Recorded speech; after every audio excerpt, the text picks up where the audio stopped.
Welcome to the Business Spotlight series. My name is Kay Cote, and I am your host here on the show. And today we have Paul Hines, Managing Director of Progress Windows. Join me in this conversation where Paul does a deep dive into his business ownership, and what it's really like to own and operate a business. If this is your first time on our channel, be sure to like and subscribe to get notifications when we drop episodes like this. Welcome to the show, Paul. It is so nice to have you here. I'd love to share a little bit about you and your business. Yeah, thank you for the opportunity. I really appreciate it. As you said, my name is Paul Hines, and I am the managing director and owner of a company called Progress Windows Roofline and Conservatories. We are a home improvements business. So, what I do, we're based in Leicester in the UK. We essentially make your homes more secure and warmer and look better too. So, there are our three main things that we try to achieve. We want to make sure that your home is cozy, secure, and looks the best on the street. So, that's what we do, and we do that in lots of different ways.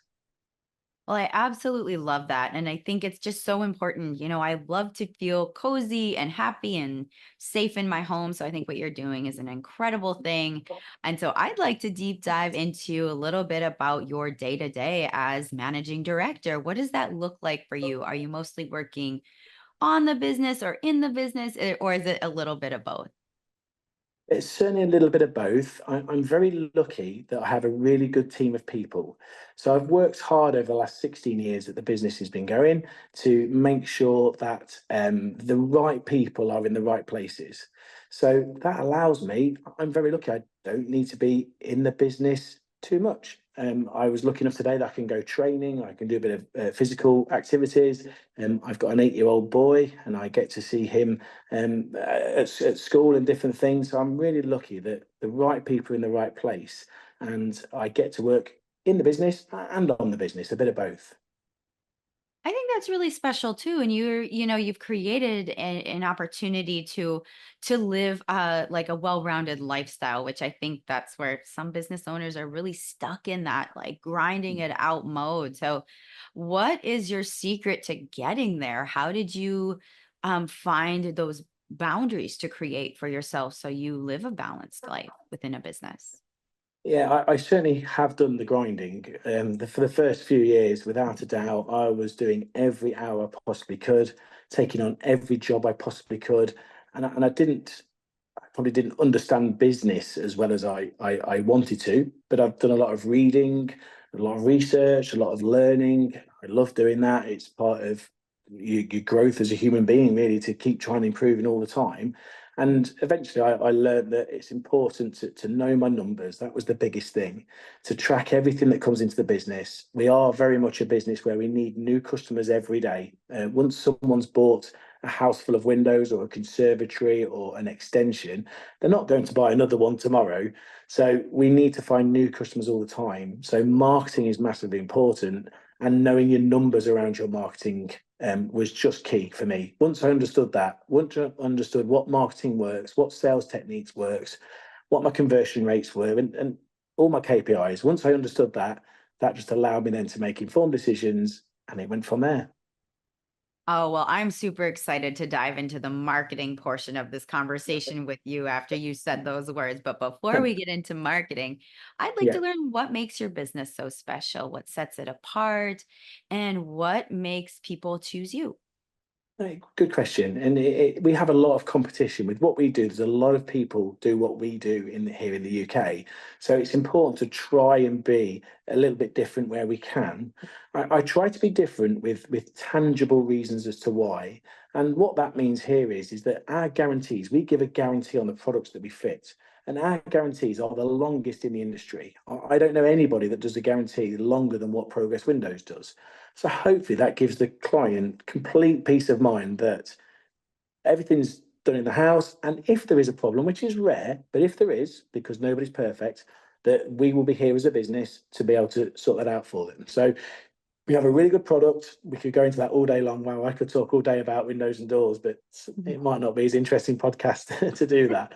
So we have some really great products, but moreover, as much as anything, the important thing is our guarantees are the longest in the industry. So any issues that anyone might have, they have the peace of mind to know that progress windows will fix it for them.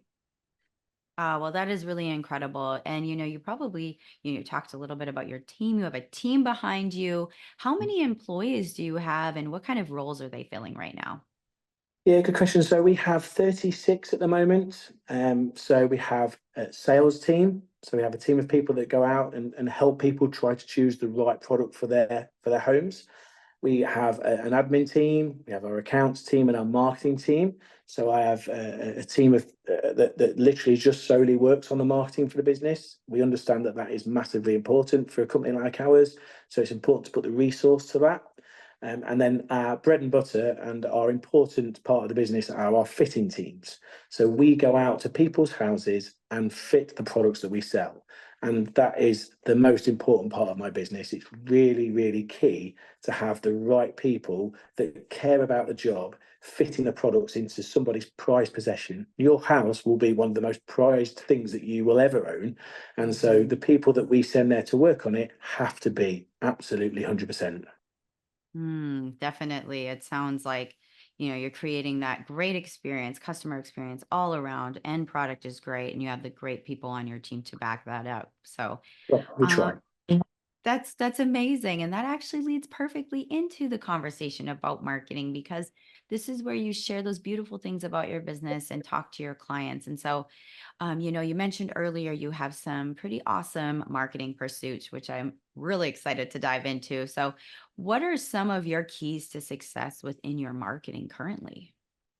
Yeah, I love marketing. That is my favorite part of the business. If I wasn't a managing director of a business, I'm sure I'd be the marketing something at somewhere. I do like that side of the business.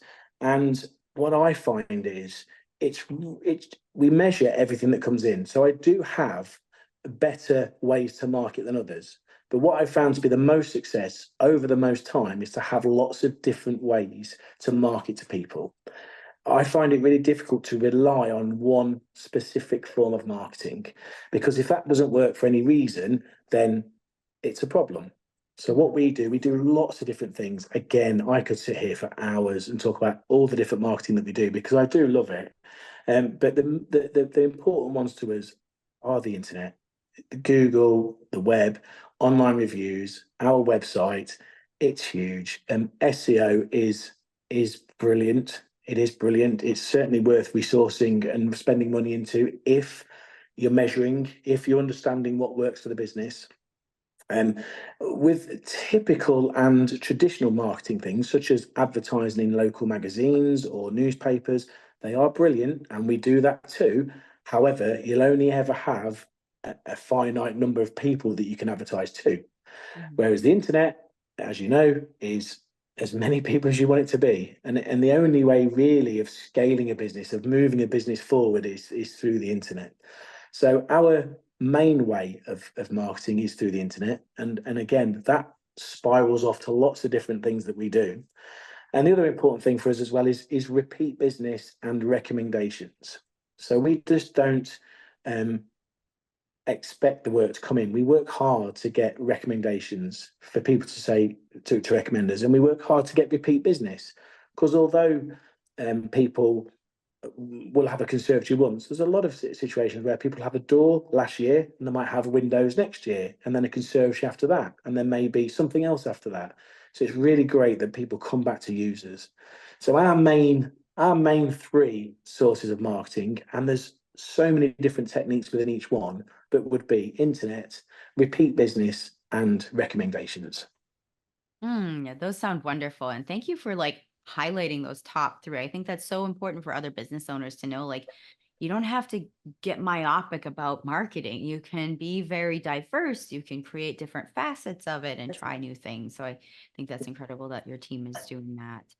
When it Thank you. comes to, yeah, when it comes to your marketing, how do you organize your clients and the people you work with in your team? Are you using a CRM, or do you have a CRM that you like to use?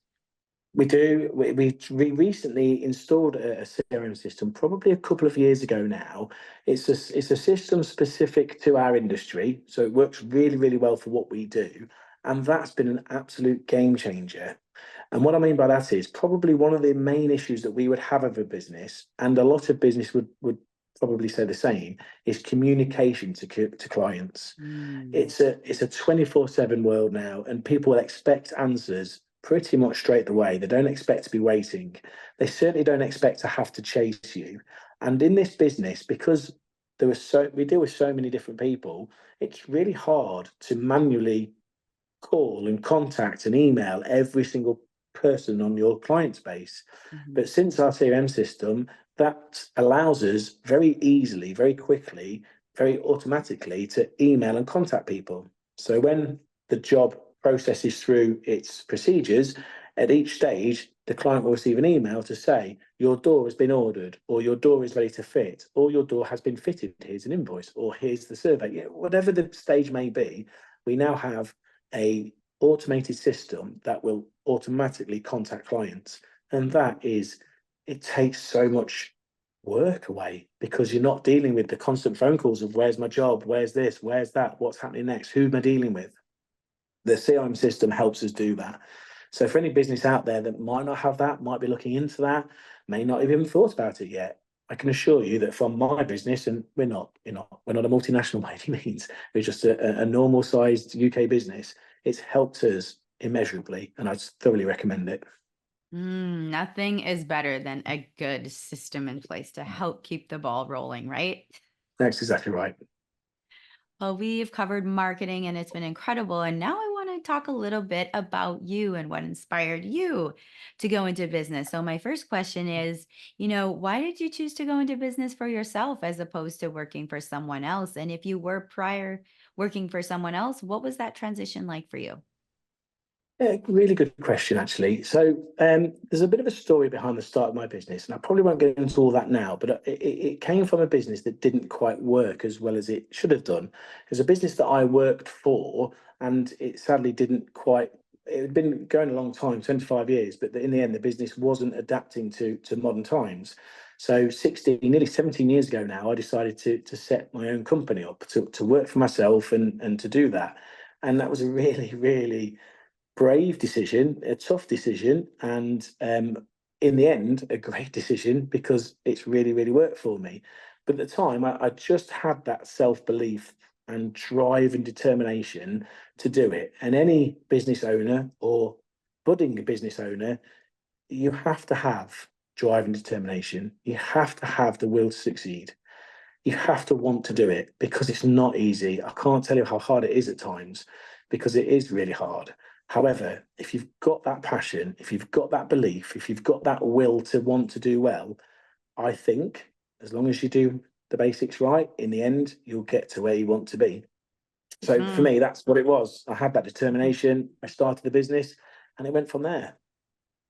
That is like the most inspiring words I've heard all day today because that is so true. That is something business owners are facing all the time is when they're in those valleys, it's like you have to have that perseverance and that mindset of this is my path. I'm meant to serve through what I'm doing and really, really believe in yourself. So I think that those words are incredible. And it sounds like you've used those words to get through the highs and the lows of business.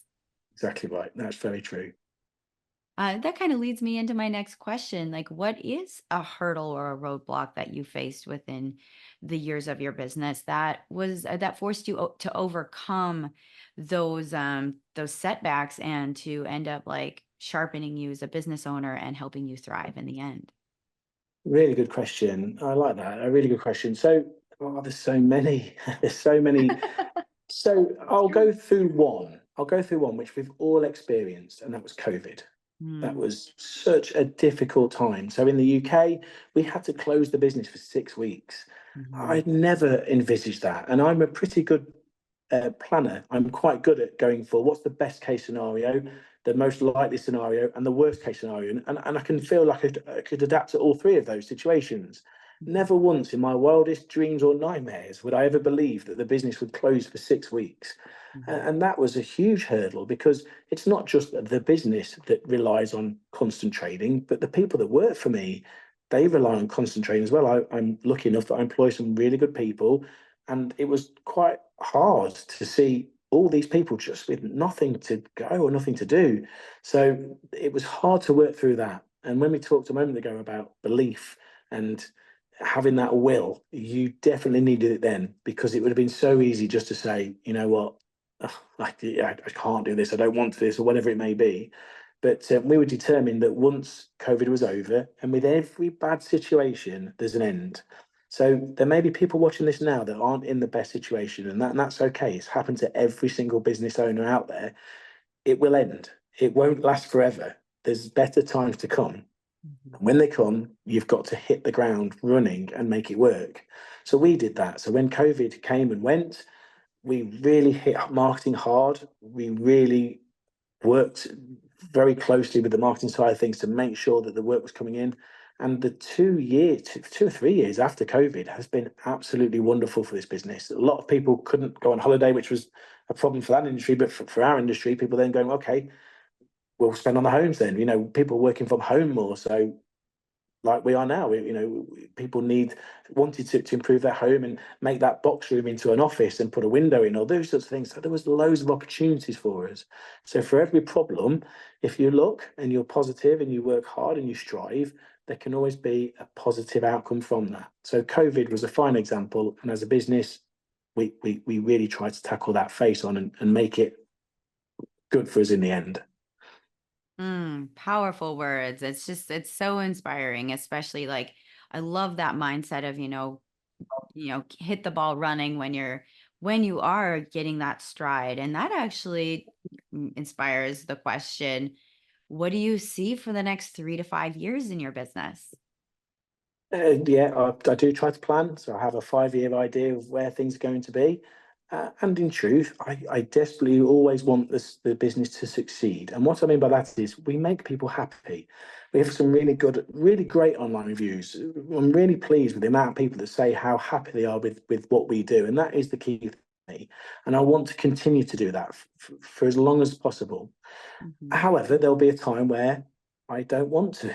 I don't want to work in the business anymore. I want to maybe sell the business or move away from the business and just enjoy life. So Mhm. in a number of years' time, I have a bit of a plan where Progress Windows is no longer run by me. That it goes to someone else who can run it forward and do that. So I have two different plans. I have sort of plans for the business, and we are continuing to expand our product ranges. I won't go into all of it now, but we do a certain type of product, and we're now just starting to look at another type of product, which should be pretty successful for the business and allow us a new marketplace to advertise in. And then personally, in 5 years' time, maybe that I get to spend time with my little boy who's 8 now, who will be 13, 14, 15 then, and we can go off and do stuff and race cars or watch soccer or whatever we want to do. So that's the plan. I love that, and that's the one thing that business owners, I think it's so super important to have an exit strategy. Like, what's going to happen when the business is X amount of years old? Like, what are my plans? So I think that's really important. So, how do you set yourself up with your for success with your goal setting? Like, are you focused on one goal at a time or multiple goals, or how do you approach goal setting? A great question again. Goals are massively important in any business and in any competitive environment. So I'm lucky enough that I get to race cars in my hobby. So I have goals in that as well, and I have goals in business. And anything where you have a place to go, you have to have a goal. So I have multiple goals in the business, multiple KPIs that we have to work to, and multiple targets that we're trying to get to each year. And they vary. I have some big scary goals for 5 years time, then some more achievable goals in 3 years time, and then we have our yearly goals, and then we have our weekly targets. So we're always constantly trying to make sure that we're going to where we want to be. And I always try and do the same thing. I set myself a goal. I might not necessarily know how I'm going to get there, but that's okay. I've got something to focus on going forward, and then I can strategize and run the business how I feel is the best way to try and get to that place. And I always say to the guys, where do you want to be? That's where you want to be. What you're doing today, is that going to get us there? Is that not going to get us there? It's not going to get us there. Don't do it. Let's focus our time and let's do what we need to do to get to where we want to be. And I'm very lucky that the team are in tune with the goals that we make as well. It's not just my goals because I'm not important really compared to everybody else. It's about everybody getting to the same way to be. So and we work a lot on that here, and it works for us. That is so inspiring. I think that's so true. And I love that you and your team are in that alignment. That's so important, especially to goals of the business. And so thank you Yeah. for sharing that for sure. Thank you. And we have covered some incredible ground in this conversation. It's been an absolute joy. And now we're going to be diving into what I call our rapid fire Mm. questions. So these are four questions where you answer top of mind, the first thing that comes to mind. Are you ready Okay. for some rapid fire? I'll do my best. You're going to do great. So the first question for you is what is the key to success for you? Determination and the will to succeed. Definitely. And what is one piece of advice that you have for other business owners? Know your numbers. You have to know. You have to know what's best for your business and the numbers surrounding it. All business owners have that gut instinct, and often it's correct. But gut instinct aligned with the power of knowing your numbers is is unbeatable. You will always succeed if that's the situation you are in. That's the secret sauce. I think so. What is one book or a piece of content, could be a podcast, anything that you have taken in most recently? This one was great. It's people chatting and being honest about things. This is real people in real situations. I like that. We can't all be a Richard Branson or a Brad Sugars. They are phenomenal people. They are brilliant people. We can't all be that, and that's okay. A lot of it is we're just normal, hardworking people, and hearing stories like that, I think, is fascinating. I couldn't agree more. And our final question is, if you could rapidly improve overnight one aspect of your business, what would it be? Oh wow, that is a question. My goodness me. I think for our industry in the UK, we sometimes don't get the best reputation um, in the general public, if that makes sense. And a very, very quick example of that is that the biggest installer of window doors in this country have recently just gone out of business. And that's been a huge story here and has been a massive problem. And because they've gone out of business, then other people look at companies like maybe this one, I don't know, and go, wow, that industry isn't great because they've gone out of business. So it's not that, that is just one business that couldn't adapt to the times. But a lot of home improvement businesses, such as this one, are fantastic businesses run by great people with some really hardworking staff. And they deserve a little bit more credit, I think is the word I'm looking for. So yeah, that would be something. That is powerful. Well, thank you so much for answering those rapid fire questions. And before we get to our last question of the day, we want people to get in touch with you. Where can they find you? Feel free to share your social media, website, any sort of contact info. Yeah, brilliant. Well, we are progresswindows.com. That is us. So if you search Progress Windows on the web, you'll find us. My name is Paul Hines. I do a little bit of stock car racing. So if you were to put my name into Google, I'd be there. By all means, come across to a race meeting and have a chat. It wouldn't be a problem at all. So yeah, that's me and what I do. Well, thank you so much, Paul, for that. And our final question for today is, what is most inspiring to you today? My little boy, he's Carson. He's the only child I've got, and he's brilliant. And I work every single hour of every day that I possibly can to make sure that he has the best life he possibly can. So that is always my inspiration. Oh, well, this has been an incredible conversation, Paul. Thank you for your transparency and just this great chat, being real about business. So thank you so much for being on the show. Absolutely my pleasure. Thank you for the invite.